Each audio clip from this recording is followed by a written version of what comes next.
오늘 우리에게 주신 하나님의 말씀은 빌립보서 4장 6절에서 7절 말씀입니다. 우리 한 목소리로 봉독해 올려드리겠습니다. 이 말씀은 살아계신 하나님의 말씀입니다. 아무것도 염려하지 말고 다만 모든 일에 기도와 간구로 너희 구할 것을 감사함으로 하나님께 아뢰라. 그리하면 모든 지각에 뛰어난 하나님의 평강이 그리스도 예수 안에서 너희 마음과 생각을 지키시리라. 아멘. 자리에 앉으셔도 되겠습니다. 오늘 본문은 너무나 잘 아는 말씀입니다. 사실 오늘 본문 설교를 준비하면서 우리 성도들에게 어떤 말씀을 증거해야 되나, 그리고 중요한 건 또 나에게도 어떤 말씀이 필요할까라는 묵상 가운데 이 말씀이 떠올라서 너무나 잘 아는 말씀이고 많이 들었던 말씀이지만 다시 점검한다는 우리 마음으로 이 말씀을 좀 같이 은혜 나누기를 소망합니다. 오늘 본문 말씀은 사실 바울이 로마 감옥에 잡혀서 이제 사형 날짜만 받기를 기다리고 있는 때에 이 편지를 빌립보 교회에게 쓴 것입니다. 사실 일반적으로 생각해 본다면 성도들이 목회자를 위로해야 맞습니다. 목회자가 쉽게 말하면 교도소에 가 있는데, 그러면 성도들이 편지를 보내서 목사님 괜찮아요, 우리가 기도하고 있습니다, 반드시 풀려나실 거예요, 오해가 풀릴 거예요, 이렇게 하면서 위로해야 정상일 것입니다. 염려하지 말라고 위로해야 되는데, 오히려 역지사지처럼 이제 바울이 오히려 성도들에게 편지 써가지고 니들 염려하지 말아라, 기뻐해라, 즐거워해라, 괜찮다, 하나님이 하실 것이다, 감사해라, 이렇게 하고 이야기하고 있는 것이죠. 사실 우리가 바울의 입장이 아니라서 편하게 이야기할지 모르겠지만, 만약에 바울의 입장에 있다 한다면 이건 절대로 쉬운 고백이 아니다라는 것을 알 수가 있습니다. 그래서 우리는 항상 염려하지 말라라는 바울이 어떠한 의미로 염려하지 말고 주께 간구하며 감사하라고 하는지 오늘 그 의미를 좀 생각해 보려고 합니다. 사실 요즘 염려할 일이 얼마나 많이 있습니까? 세상은 지금 전쟁이 곳곳에서 발생하고 있고, 경제적 전망은 점점 날이 갈수록 어두워지고 있고, 교회도 여러 가지 복잡 미묘한 문제들이 점점점 많아지고 있죠. 뿐만 아니라 성도들의 삶을 조금만 들여봐도 그 누구도 예외 없이 염려하지 않을 상황이 아무도 없다라는 것을 보게 되어집니다. 제가 가끔 이제 제가 성도들하고 엄청나게 교제하는 스타일은 아니지만, 가끔 이제 학열사를 하거나 아니면 다른 모임을 갖거나 이렇게 해서 가끔 이야기를 듣다 보면 다 가정마다 염려 없는 집은 없더라고요. 다 가지고 있더라고요. 또 어떤 문제, 남편의 문제, 아내의 문제, 자녀의 문제, 경제의 문제, 아니면 개인의 어떤 위로 심적인 문제, 여러 가지 문제가 다 가지고 있더라는 것입니다. 근데 문제는 우리가 염려가 왜 무서운 건지에 대한 것들을 잘 인지하지 못할 때가 많이 있습니다. 염려를 너무 가볍게 취급하는 것이죠. 사실 염려가 왜 무서운 문제인가, 염려를 왜 우리가 하지 말아야 되는가를 좀 심각하게 좀 생각해 볼 필요가 있을 것 같습니다.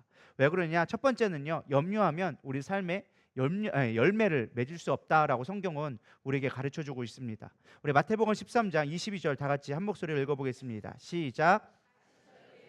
라는 것은 말씀을 들으나 세상의 염려와 재물의 유혹에 결실하지 못하는 자요. 예수님의 비유 중에 하나죠. 밭의 비유인데 씨 뿌리는 비유를 말씀해 주고 있습니다. 그 중에 하나가 가시밭이라고 이야기해 주고 있습니다. 이 가시는 세상의 염려요, 재물의 유혹이다라고 말씀해 주고 있는데요.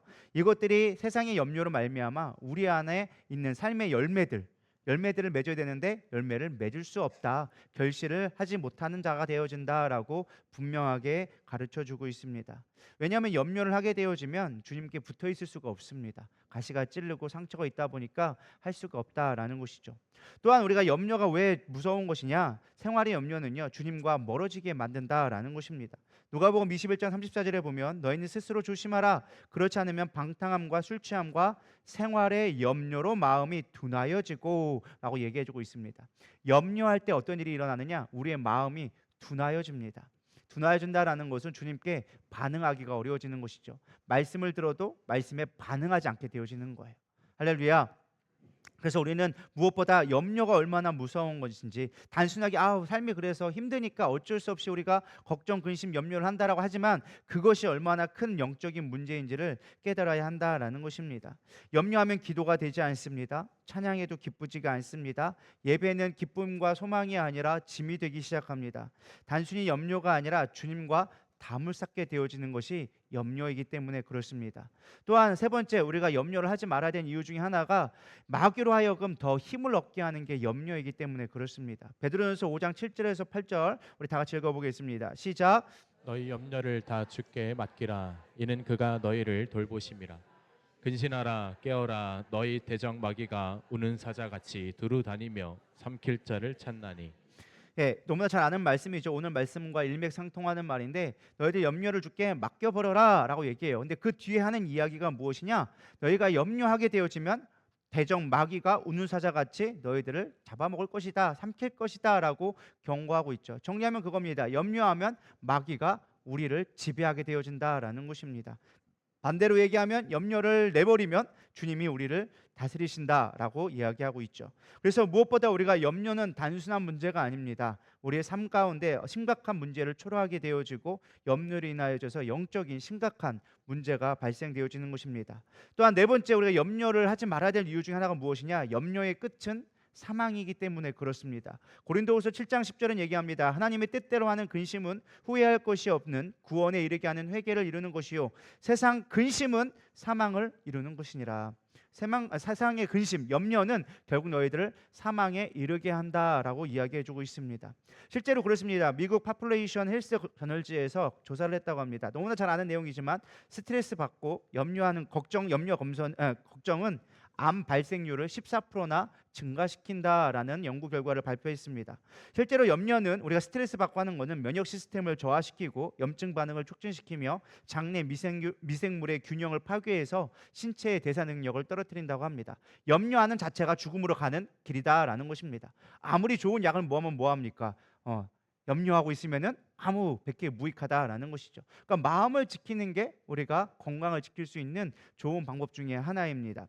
또한 무엇보다 마지막으로 우리가 염려하지 말아야 될 이유는 우리의 염려가 너무 가볍게 여기서는 안 된다라는 것이죠. 앞에서 계속 언급했지만 여러분 만약에 몸에 암이 있다 생각하면 여러분 별일 아닌 것처럼 생각할까요? 아, 나 암에 걸렸어, 별거 아니야, 뭐 괜찮아, 뭐 좀 있으면 지나면 괜찮겠지, 이렇게 하시는 분들은 없을 거예요. 아마 삶의 패턴도 바뀌고 나의 생각도 바뀌고 나의 식습관 뭐 모든 것들이 뭐 암을 고치기 위한, 회복시키기 위한 방법으로 다 바뀌게 될 것입니다.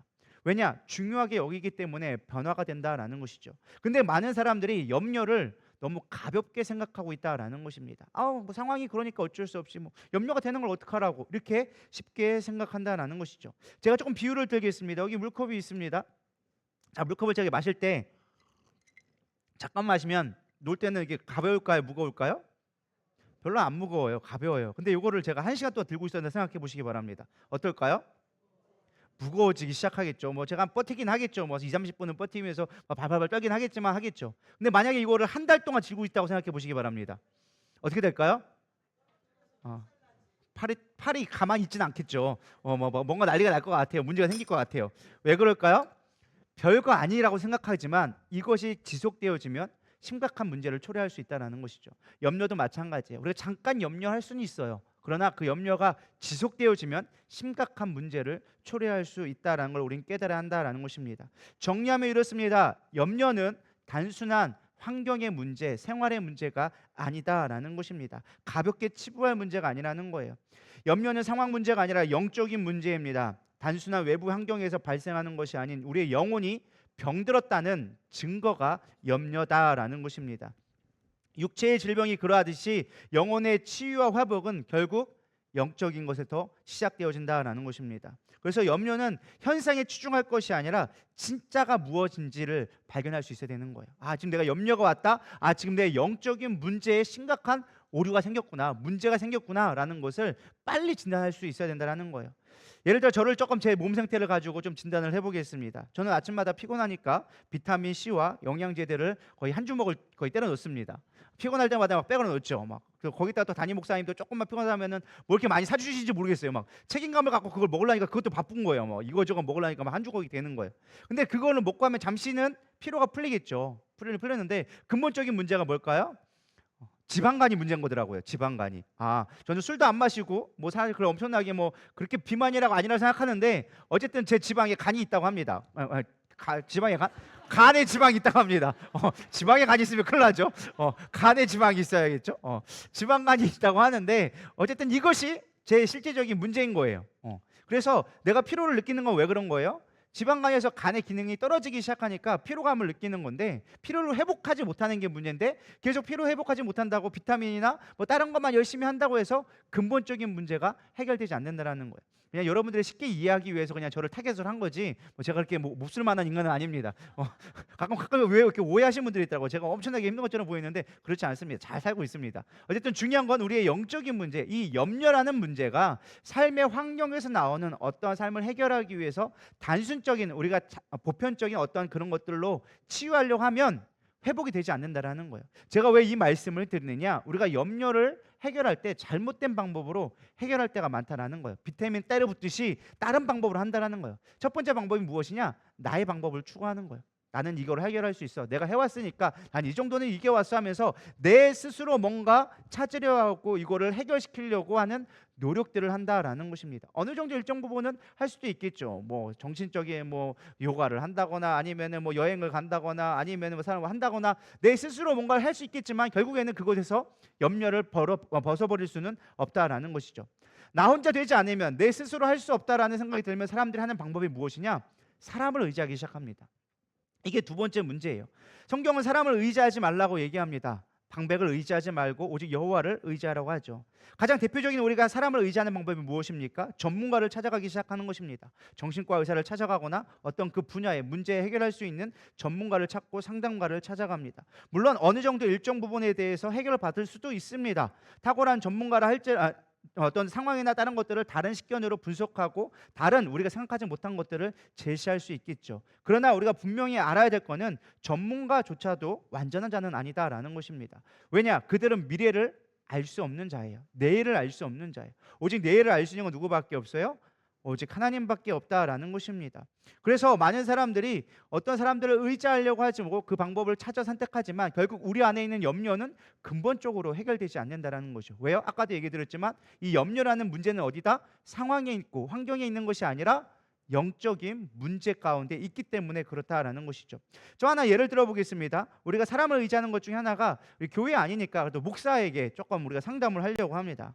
예를 들어서 내 어떤 경제적인 문제가 좀 있어요. 근데 그러다 보니까 교회 안에 생활하는데 여러 가지 어려움이 있는 것이죠. 예를 들어서 11조를 좀 생각해 보겠습니다. 수입은 제한적인데 점점점 지출은 많아지고 결국 11조를 못하는 마음의 상황이 되어집니다. 그러다 보니까 이제 걱정이 되어진 거죠. 11조를 안 하자니 찝찝하고 하자니 뭔가가 부담이 되어지고 그러니까 뭐 하느냐? 상담을 초청하는 거예요. 목사님 제가 상담할 게 있습니다. 그러면서 무슨 얘기를 하느냐? 나는 상황이 지금 이렇습니다. 이렇게 힘들어지고 있습니다. 이런 사고가 있습니다. 그래서 힘듭니다.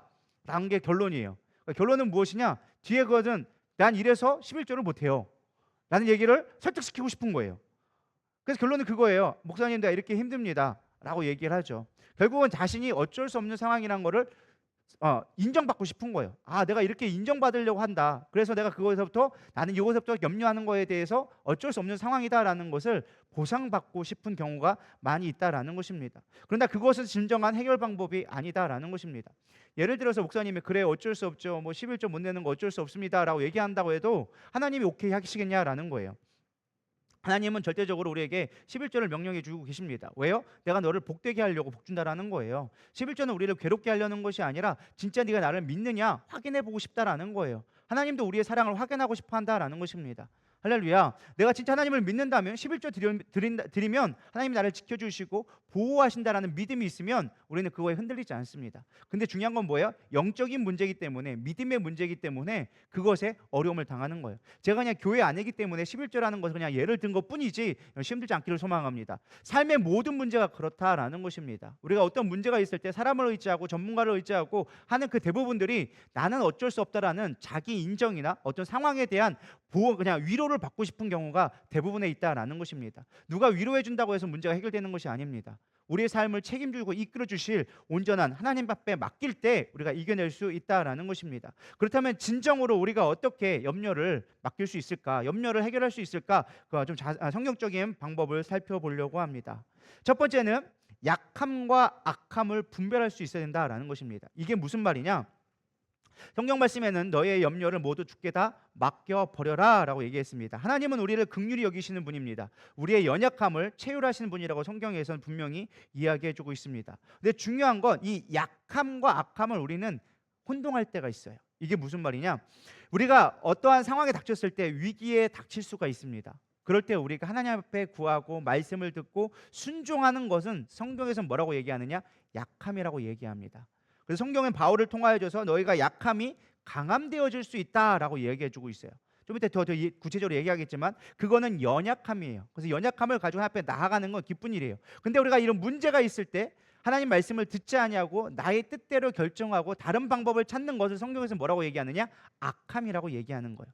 같은 제가 언어 플레이를 좀 했지만 약함과 악함은 완전한 결과가 다르게 되어진다라는 것입니다. 근데 우리는 똑같은 어려움을 당하고 환경에 취급함을 당했을 때, 염려할 일이 생겼을 때 우리는 약함으로 가야 되는데 악함이 될 때가 많다라는 거예요.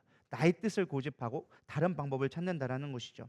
사무엘상 30장에 보면 다윗과 사울의 이야기가 나옵니다. 30장에 보면은 다윗이 이제 사울을 피해 도피하다가 다른 이제 아말렉을 치게 되어졌습니다. 근데 아말렉이 보복하려고 다윗이 머물고 있던 시글락이라는 지역을 침범하게 되어집니다. 이 다른 데를 치고 왔더니 이제 아말렉이 쳐들어와서 시글락을 있는 사람들을 다 폐허를 만들고 아내들을 여자들을 다 잡아가게 되어집니다. 그 말씀이 사무엘상 30장 6절에 나옵니다. 다 같이 읽어보겠습니다. 시작.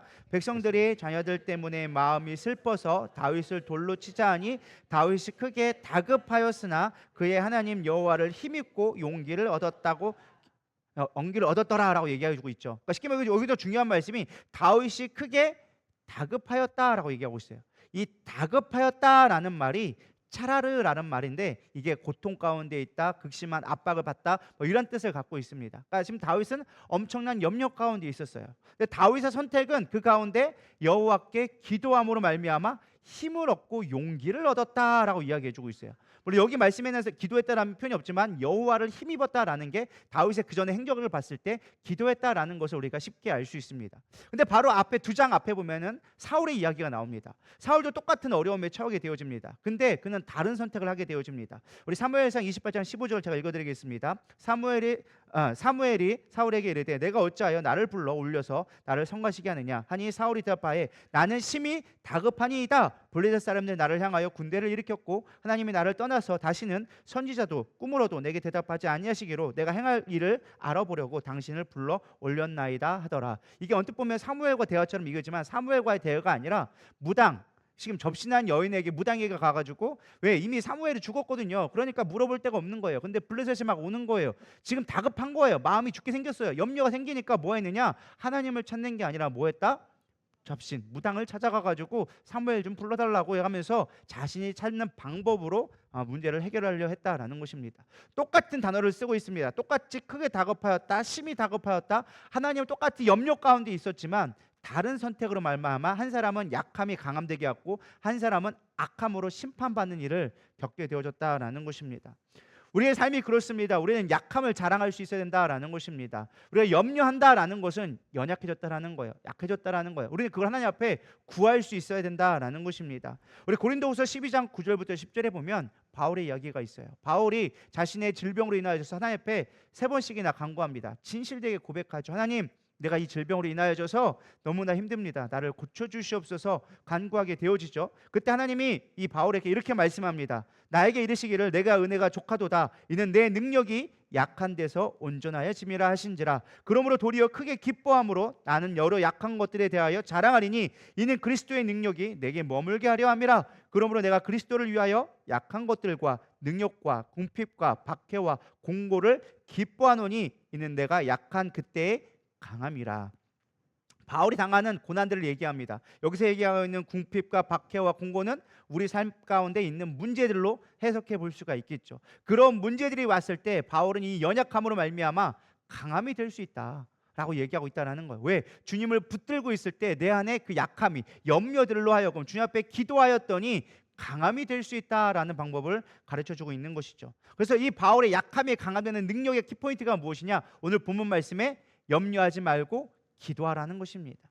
여러분 기도할 때 염려를 기도로 바꿀 때 약함이 강함될 수 있는 것입니다. 할렐루야. 하나님은 그런 자에게 능력이 임한다고 분명히 약속해 주고 있습니다.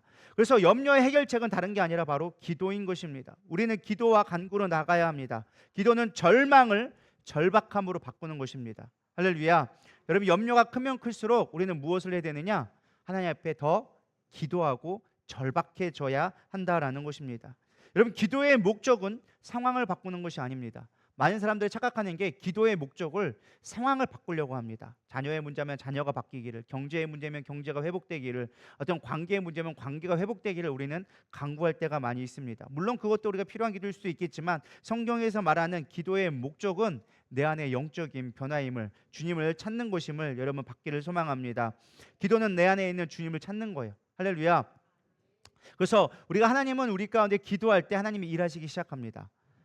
믿으십니까? 하나님은 사실 우리가 이미 우리에 있는 모든 상황을 알고 계시고 우리를 해결해 주시기로 작정하신 분이십니다. 왜? 우리의 약함을 너무나 잘 알고 계시기 때문에, 약함이 강함되기를 하나님은 작정하신 분이기 때문에 회복시켜 주십니다. 에스겔서 36장에 보면 참 재미있는 이야기가 나옵니다. 에스겔서의 배경은 이렇습니다.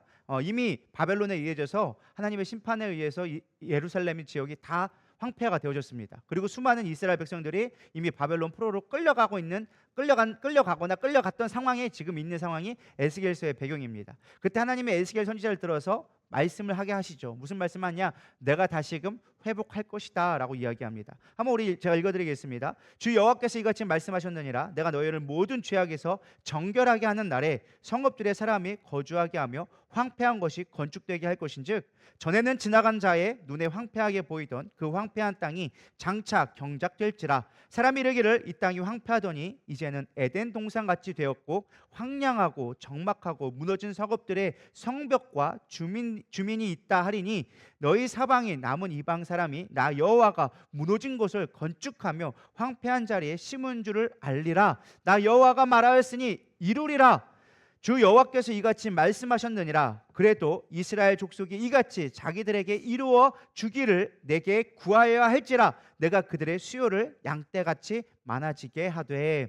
여러분, 이 말씀을 요약하면 이렇습니다. 야, 이미 예루살렘이 황폐해졌는데 이방인들이 와서 이 땅에 수없이 많은 사람들이 살았지만 다 황폐해졌다고 얘기할 거야. 근데 내가 다시금 회복하게 할 거야. 그래서 황폐했던 땅에 다시금 경작하게 되어질 것이고 이방인들이 지나가면서 아, 이건 하나님이 하셨어라는 고백이 나오게 내가 만들 거야. 그리고 내가 반드시 이를 이룰 거야 라고 얘기해 주십니다. 근데 중요한 포인트가 있습니다. 37절에 이같이 자기들에게 이루어 주기를 내게 구하여야 할지라. 하나님은 이미 우리 가운데 회복시켜 주기를 작정하셨어요. 믿으십니까? 우리가 염려 가운데 있는 걸 우리 하나님은 이미 회복하게 하실 거를 다 계획을 해줬어요. 뭐 예를 들어 자녀의 문제면 자녀를 회복시켜 주시고 경제의 문제면 경제를 회복해 주실 것을 이미 다 작정해 주셨다는 거예요. 근데 중요한 건 뭐 하라고요? 우리 보고 기도하라. 기도할 때 내가 이루어줄게 라고 이야기해주고 있는 것입니다. 이게 참 영적인 관점으로 참 신비한 과정인데 하나님은 이미 우리의 모든 과거와 현재와 미래를 다 알고 계세요. 그렇죠? 그걸 믿으십니까? 전능하신 하나님이 우리의 시공간을 모든 걸 초월하셔서 이 땅을 창조하시고 마지막까지 다 모든 것을 알고 계세요. 그럼 우리가 이미 고침받을 걸 알고 계실까요? 모를까요? 알고 계신다는 거예요. 근데 우리에게 무엇을 요구하십니까? 기도하라고 해요. 부르짖으라고 얘기해요. 그래야 너희들이 해결받을 수 있다라고 얘기해요. 왜요? 우리가 사실은 기도하는 그 순간 하나님은 그 기도를 통해서 뭘 하기 원하시느냐? 하나님 되심을 나타내는 거예요. 하나님이 이미 모든 걸 알고 계셔서 이미 작정하시고 우리를 고칠 만한 능력도 있으시고 이미 고친 거를 알고 계세요. 내가 이미 승리를 주었다. 너희들 가나안 땅에 이미 들어간다 라고 이미 선언하셨어요. 약속의 땅을 줄 거라 얘기하셨어요. 그게 몇백 년 전의 이야기였어요. 근데 하나님이 이미 몇백 년 후의 이야기를 알고 계시고 그들에게 약속해 주셨어요. 너희들 그 땅에 들어가게 될 거야. 근데 뭐해라? 너희들은 구하라는 거예요. 구할 때 너희들이 이거를 취하게 되어지고 내 말이 반드시 이루어진다라는 것을 보게 된다라는 거예요. 그러니까 성경에 하나님에 의해서 우리에게 기도하라고 너의 염려를 기도로 맡겨버리라는 건 무엇이냐? 기도할 때 우리는 뭐 하게 되느냐? 상황이 바뀌는 게 아니라 하나님이 뜻을 알게 되어지는 거예요. 하나님의 놀라움을 알게 되어지는 거예요. 하나님의 크심을 알게 되어지니까 우리는 염려하지 않게 되어지는 것을 깨닫게 되어진다라는 것입니다. 하나님은요, 우리가 하나님의 일의 영광 가운데 참여하길 원하십니다. 예수님도 그런 일들을 너무나 많이 보여주고 계십니다. 나사로를 살릴 때도요, 그냥 스스로 할 수 있었어요. 내가 이미 죽기 전에 고칠 수도 있었고요, 죽은 후에도 스스로 돌문을 열게 하시고 그가 스스로 나올 수 있게 하셨어요. 근데 하나님은 예수님 뭐 하셨느냐? 야, 너희들 돌문을 열어라. 그들 붕대를 풀어주어라. 걷게 해라. 먹여주어라. 뭐 하는 거예요? 참여하라는 거예요. 나의 기적 가운데 너희들이 동참되어져서 내가 하나님 됨을 알라는 것입니다. 믿으십니까? 오병이어 사건도 마찬가지였어요. 하나님은요 하늘에서 만나를 내려주시는 분이셨어요. 그 5천 명 먹이는 거 그냥 먹이실 수도 있었어요. 근데 뭐 하셨어요? 어린아이가 가져온 도시락 하나를 가지고 취하셔서 감사하며 축사해서 그들에게 나눠주기 시작했다는 거예요. 뭐 하는 거예요? 너희들이 기적에 참여하라는 거예요. 우리에게 엄청난 걸 요구한 게 아니에요. 돌문을 열어라, 너희들 그 붕대를 풀어라, 너희들이 갖고 있는 작은 거를 가져와라. 하나님은 우리에게 작은 걸 요구하십니다. 우리가 할 수 있는 가장 작은 게 뭐냐? 기도하는 거예요. 왜요? 어디서든 할 수 있잖아요. 여러분 기도는 꼭 교회만 와서 해야 되나요? 어디서든 할 수 있다는 거예요. 여러분 다른 사람들의 아무리 일제가 앞잘지라도 기도하는 것만큼은 막을 수가 없어요. 왜요? 기도하는지를 어떻게 막을 방법이 없거든. 어떻게 뭐 입을 꼬맨다고 기도를 안 할 거예요? 입을 꼬매도 우리 기도할 수 있어요. 믿으십니까? 깨어있는 순간 우리는 늘 기도할 수 있다는 거. 우리가 할 수 있는 가장 작은 게 뭐냐? 기도라는 거예요. 우린 기도가 엄청 크고 힘든 것처럼 여기지만 하나님이 우리에게 말씀하시는 건 기도만큼 쉬운 게 없다는 거예요. 너희들이 기도하면 이미 나는 이루어줄 거야. 그럼 너희 기도한 것을 이루어진 걸 보게 될 테니까 나를 인정하게 될 거야. 나의 영광을 보게 될 것이라고 얘기하는 것입니다. 그래서 시편 50편 15절은 이렇게 얘기합니다. 우리 한 목소리로 크게 읽어보겠습니다. 시작. 내가 너를 건지리니 내가 나를 영화롭게 하리로다. 여러분 이 말씀을 자세히 보셔야 됩니다. 우리는 이렇게 생각합니다. 환난 날에 내가 나를 부르라, 내가 너를 건지리니 내가 나를 영화롭게 하리라. 근데 우리 이걸 읽으면서도 이분 이렇게 읽는데 생각은 무엇이 하느냐? 환난 날 내가 부르면 하나님이 우리를 도와주실 거고 나는 영화롭게 될 것이다, 잘 될 것이다, 이렇게 이해한단 말이죠. 근데 성경 말씀을 잘 보세요. 뭐라고 나와 있어요? 내가 나를 영화롭게 하리라. 네가 영화롭게 되는 게 아니야. 내가 영화롭게 될 거야. 여러분 영화가 뭘까요?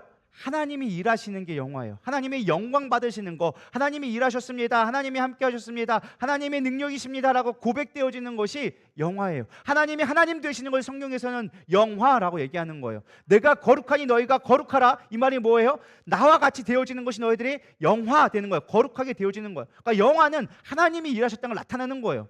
너희가 환난 날에 나를 부르심으로 말미암아 내가 하나님 될 거야 라고 얘기하고 주고 계시다라는 거예요. 근데 우리는 이 말씀을 내가 기도하면 문제가 다 해결될 거야 라고 이해하고 있는 거예요. 아니요, 우리가 생각하는 그런 문제 해결이 아니라는 거예요. 내가 하나님됨을 보여줄게.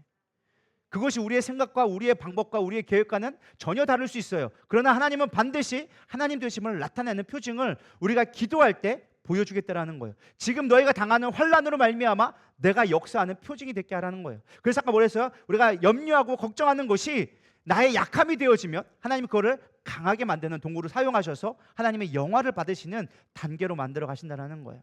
깨달아지시나요? 그렇기 때문에 염려는 상황의 문제가 아니라 지금 무슨 문제다? 영적인 문제다라는 것을 여러분들이 깨달아야 된다라는 것입니다. 그래서 마태복음 6장 33절은 얘기합니다. 너희는 먼저 그의 나라와 그의 의를 구하라. 그리하면 이 모든 것이 너희에게 더하시리라. 뭘 더해 주신다고요? 우리의 삶의 모든 것들을 더해 주신다라는 거예요. 하나님 안의 뜻을 구하고 하나님 나라를 구할 때, 우리가 기도할 때 그렇게 하나님이 이루어 주신다라는 것입니다. 말씀을 정리하려고 합니다. 우리가 염려하는 가운데 기도할 때 얻는 가장 궁극적인 축복은 저는 다른 거 성경의 문제 해결이 아니라 평안이라고 믿습니다. 오늘 본문 말씀에 뭐라고 얘기했습니까? 그리하면 모든 지각에 뛰어난 하나님의 평강이 그리스도 예수 안에서 너의 마음과 생각을 지키시리라. 여러분 환경은요, 성경 말씀에 말씀하신 걸 읽어하면 환경은 문제가 아니래요. 왜? 하나님에게 보시기에는 이 땅에 있는 그 모든 문제는 하나님한테는 아무것도 아니에요. 우리는 크게 느껴지고 우리는 죽을 것 같고 우리는 이거 안 될 것 같이 보이지만 하나님 관점에서 본다면 아무것도 아니에요. 우리가 진짜로 이 땅에 있는 모든 문제를 이길 수 있는 가장 근원적인 문제는 무엇이냐? 마음에 있는 거예요. 여러분 100억을 빚져도 마음이 평안한 사람이 있고 10만 원을 빚져도 마음에 궁핍한 자가 있어요. 우리는 사이즈를 보고 내가 당하는 환경이 크다 생각하고 감당하지 못한다고 생각하지만 누구에게는 아무것도 아닐 수 있다는 거예요. 결국 문제는 뭐예요? 궁극적인 문제는 마음에서 내가 어떻게 받아들이냐가 중요하다는 거예요. 할렐루야. 지금 여러분이 겪고 있는 고난들, 염려들이 너무나 많이 있을 것입니다. 저도 고민할 때가 많이 있어요. 막 교회 문제부터 재정적인 문제부터 저의 개인적인 신앙의 문제, 어떤 영적인 문제 많이 고민을 하죠. 근데 누가 볼 때는 그게 문제가 아닐 수 있다는 거예요. 하나님의 관점에서 보면 문제가 아니에요. 내 마음에 평안이 오면 그것들은 아무것도 아니게 되어지는 거예요. 믿으십니까? 참 웃긴 게 그렇지 않아요? 잘 사는 나라일수록 염려가 많대요. 못 사는 나라일수록 별로 염려가 없대요. 아니 우리가 생각한다 보면 생각을 일반적으로 생각한다 보면 많이 갖고 많이 누리면 우리가 편안하고 잘 살 거라 생각하지만 그 사람들이 오히려 자살률이 더 높은 거예요. 오히려 못 살고 진짜 하루에 한 끼 먹어가면서 하루 일생으로 살아간데도 그들은 평안하고 행복한 사람들도 많다는 것이죠. 결국 우리의 문제는 마음의 문제인 거예요. 영적인 문제인 거예요. 주님은 그래서 이 땅에 오실 때 어떻게 오셨느냐? 평안을 주러 왔다고 얘기합니다. 우리 누가복음 2장 14절에 보면 예수님이 태어나실 때 천사가 이렇게 고백합니다. 지극히 높은 곳에는 하나님 앞에 영광이요 땅에서는 하나님이 기뻐하시는 사람 중에 평화로다. 그러니까 천사가 볼 때 예수님이 이 땅에 오시는 것은 무엇이냐? 하나님 앞에는 영광되어지는 일이지만 하나님 되심을 나타내는 것이지만 땅에 있는 사람들에게는 어떤 것이냐? 평안을 주는 거구나. 평화하기 위해서 주님이 오셨다라는 것이라고 이야기해주고 있습니다. 예수님의 죽으심도 마찬가지입니다. 우리 이사야서 53장 5절에 보면 예수님의 죽으심을 뭐라고 얘기하고 있느냐? 그가 찔림은 우리의 허물 때문이요 그의 상함은 우리의 죄악 때문이라. 그가 징계를 받음으로 우리는 뭐를 누렸다? 평화를 누렸다. 주님의 고난으로 말미암아 우리가 누리는 건 무엇이냐? 평안을 얻었다라는 거야. 이게 연결이 안 돼요. 아니 주님이 매맞은 거랑 내 마음의 평안이 무슨 상관이지? 영적인 원리를 보면 그렇습니다. 주님이 우리의 받을 고난을 대신 짐으로 말미암아 우리의 염려를 대신 짐으로 말미암아 우리 가운데 뭐가 찾아오는 거예요? 평안이 오는 거예요. 그러니까 예수님은 이 땅에 오실 때부터 우리에게 말씀하신 게 나는 너에게 평화를 주러 왔다. 평강을 주러 왔다. 심지어 예수님이 직접 말씀하셨습니다. 요한복음 14장 27절 평안을 너에게 끼치노니 곧 나의 평안을 너희에게 주노라. 내가 너에게 주는 것은 세상이 주는 것 같지 아니하니라. 너희는 마음에 근심하지도 말고 두려워하지도 말라. 아멘. 주님이 우리에게 원하시는 건요 마음의 평강이에요. 그래서 염려하지 말라는 거예요. 왜? 염려하면 하나님이 일하실 수가 없거든요. 주님이 그 안에 거할 수가 없거든요. 그러니까 주님이 얘기하는 건 내가 너에게 평안을 줄게. 평안해야 말씀이 받아지고 그래야 너희들이 열매를 맺고 나의 나라를 이루어가며 온전한 삶, 하나님이 기뻐하시는 삶을 살아갈 수 있지 않겠느냐. 믿으십니까? 우리가 생각하는 구원은 다른 데 있지 않아요. 죽어서 천국 가는 것만이 구원이 아니에요. 우리 안에 진정한 평안을 누리는 거예요. 왜 예수 믿어야 되냐고요? 평안 얻으려고 하는 거예요. 마음에 평안 얻으셔야죠. 왜? 그분이 나의 주관자시요 나의 주권자시요 나의 생명이라고 고백할 때 그것이 믿어지면 우리는 염려하지 않게 되어지는 거예요. 근데 솔직한 얘기로 우리가 왜 염려하는지 아십니까? 하나님에 대한 믿음이 없으니까, 구원에 대한 능력이 없으니까, 부활에 대한 소망이 없으니까 우리는 염려하고 있는 거예요. 왜? 당장 그 문제에 죽을 것 같거든. 돈 못 갚으면 죽을 것 같고, 재정이 없으면 내가 못 살아갈 것 같고, 하나님이 날 인도하신 거에 대한 소망이, 그거에 대한 확증이 없으니까 두려운 거예요. 내 힘으로 해보려고 하고 사람을 의지하려고 하니까 관계는 없고 힘들어지고. 그러나 주님을 신뢰하고 그분의 구원이 무엇인지를 깨달으면 우린 두려워하지 않게 되어지는 거예요. 제가 처음에 오늘 본문 말씀의 배경을 설명했습니다. 바울은 감옥에 있었어요. 당장 지금 사형 선고를 언도받고 언제 죽을지 모르는 상황 가운데 있었어요. 근데 항상 기뻐하고 즐거워하며 감사하며 쉬지 말고 기도하고 염려를 주께 맡겨보려고 얘기했던 이유가 무엇이냐? 그는 하나님의 부활을 믿었어요. 예수님의 부활을 믿었고 예수님이 주시는 평안이 그 안에 있었기 때문에 그는 두려워하지 않고 염려하지 말라고 얘기할 수 있었던 거예요. 왜? 기도하면 하나님이 반드시 이루실 거니까. 할렐루야. 기도는요 그냥 하나님 앞에 구하는 시기가 아니에요. 기도는요 하나님의 뜻에 우리 내 삶 가운데 온전하게 이루어지기를 간구하는 게 기도예요. 믿으십니까? 그래서 하나님을 설득하는 과정이 아니라는 거예요. 여호수아 1장에 보면요 모세가 죽고 여호수아가 너무 두려웠습니다. 하나님 가나안 땅 들어가라고 하는데 모세가 있어야 되는데 모세님이 죽고 돌아가시는데 없습니다. 하나님 내가 어떻게 이 가나안 땅을 점령할 수 있겠습니까? 그들은 강합니다. 우리는 약합니다. 할 수 없습니다. 그럴 때 하나님이 여호수아에게 하는 말씀이 무엇이냐? 강하고 담대하라. 내가 너와 함께하겠다. 모세에게 함께했던 것처럼 내가 너와 함께하니까 나의 율법을 지키고 내 안에만 거한다면 내가 반드시 그 땅을 줄 것이다. 할렐루야. 그러자 여호수아 안에 변화가 일어나기 시작합니다. 두려워하고 염려하고 쫄아서 아무것도 할 수 없던 그가 놀라운 역사를 이루기 시작하죠. 여리고성을 무너뜨리고 가나안 땅을 정복하기 시작합니다. 남쪽을 정복하고 북쪽을 정복하면서 수없이 많은 기적 가운데 하나님이 하시는 것들을 보면서 정복해 나가는 것을 보게 되어집니다. 제가 설교를 준비하면서 조금 은혜 받은 포인트를 좀 나누기 원합니다. 제가 유기성 목사님이 설교를 들으면서 설교를 준비를 하고 있었는데요.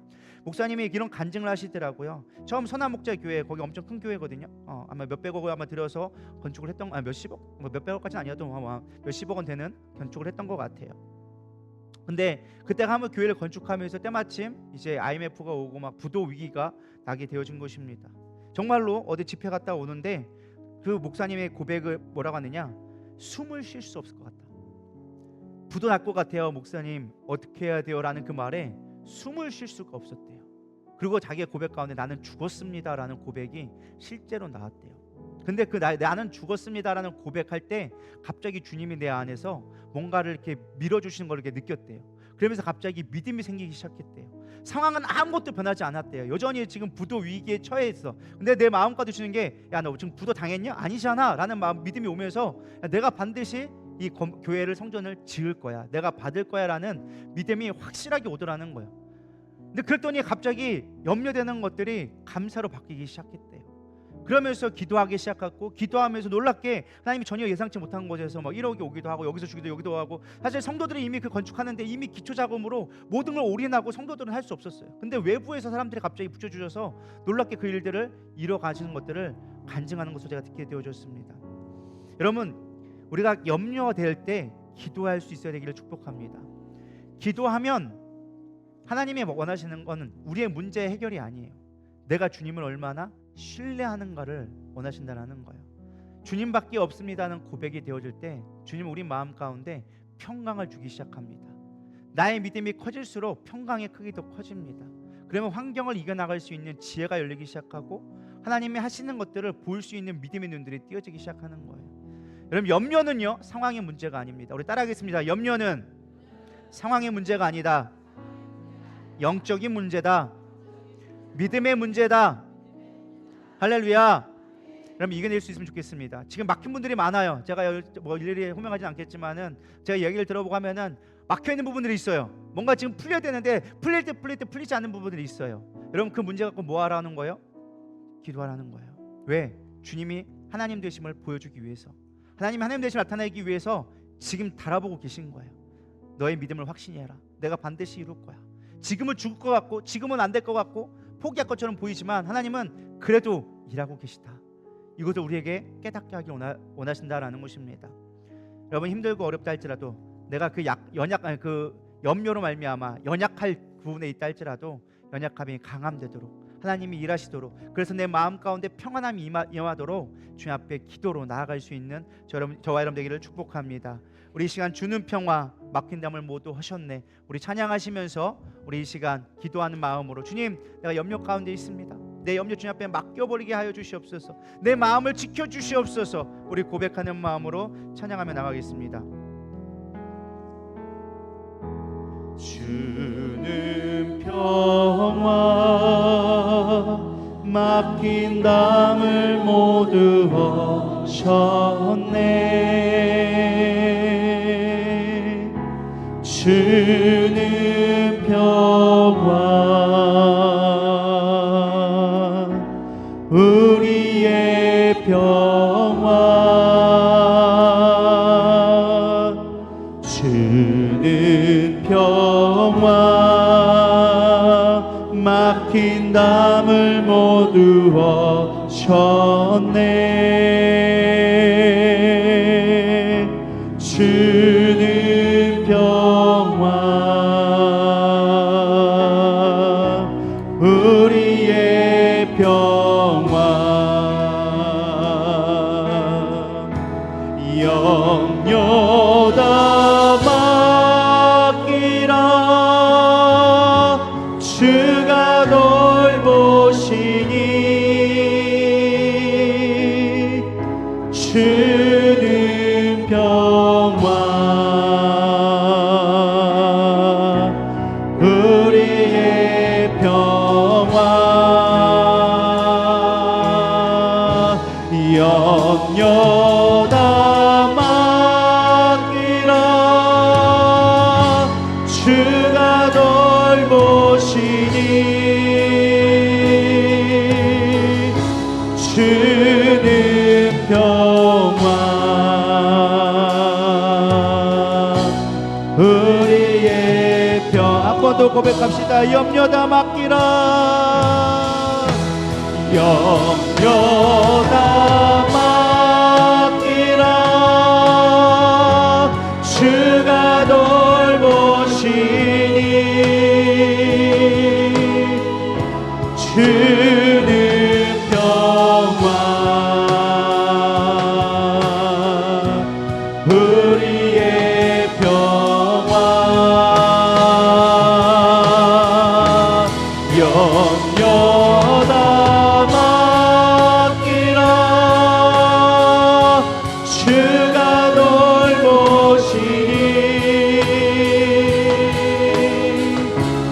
주는 평화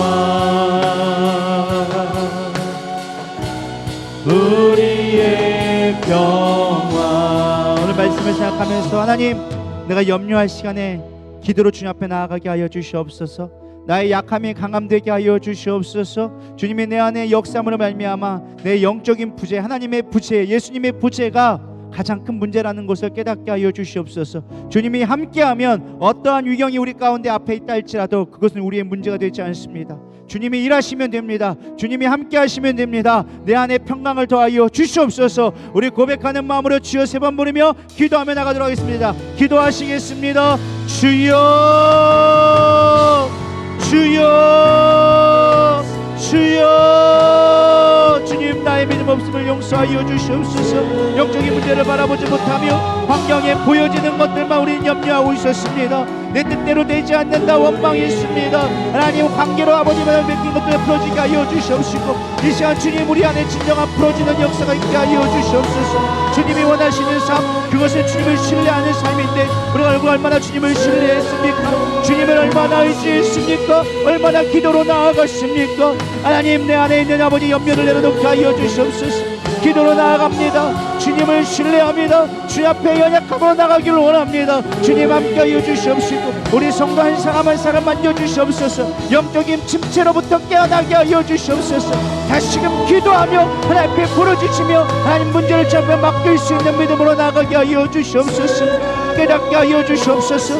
우리는 완악해지지 않기를 소망합니다. 말씀을 들어도 반응하지 못한다면, 말씀을 들었고 깨닫지 못한다면 우리는 완악한 것입니다. 하나님, 버리게 하여 주시옵소서. 약함의 능력입니다. 약함의 능력입니다. 주의 말씀에 순복하는 것이 능력입니다. 하나님, 염려를 맡길 하셨사오니 맡기겠나이다. 기도하겠나이다. 작정하게 하여 주시옵시고 주님을 찾게 하여 주시옵소서. 회복시켜 주시옵소서. 주님, 우리를 불쌍히 여겨 주시옵소서. 일으켜 주시옵소서. 주님, 내 안에 평강, 주님이 주시는 평안을 누릴 수 있도록 주님 함께하여 주시옵소서. 온전히 함께하기 원합니다. 하나님, 우리의 연약함을 주님 앞에 내려놓습니다. 우리가 할 수 있는 것은 아무것도 없습니다. 머리카락 하나 희게 하지 못하는 우리의 연약함, 주님 앞에 고백하오니 주님, 우리를 불쌍히 여겨 주시옵소서.